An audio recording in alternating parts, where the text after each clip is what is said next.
ba shakka anan na da kuɗi na daidaita nan na da kuɗi na.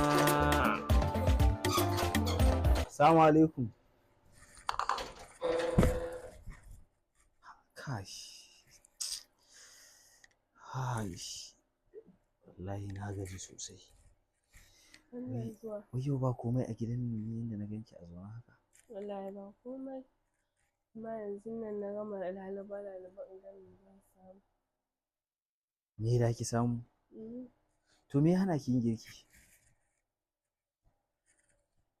To me a gidan? Ba komai a gidan.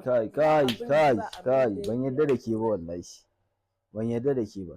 Ke ne da ki zauna tun safe baki ci abu ba, kalli fuskanki.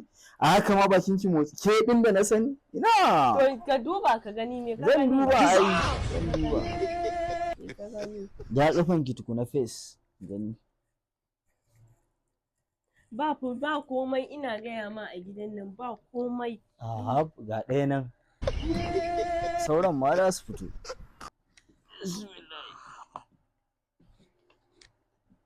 Ba ga irin ta ba dan Allah. Dan Allah ba ga irin ta ba, tsakani dai da Allah dai. Wannan naman shine wanda na siyo shekaran jiya. Shine wanda na siyo shekaran jiya kika ce wai kuliya ya sace. Ashe ke ce su ya haka. Ka bi da zo ko a ce daɗi kike ci a gidan nan ban sani ba. Kawai kai in ka fita na san me kake ci to.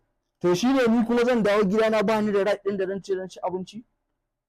Dalla kawo dalla. Wallahi ba za ka ci. Ba zan ci ba? Ba za ka ci ba.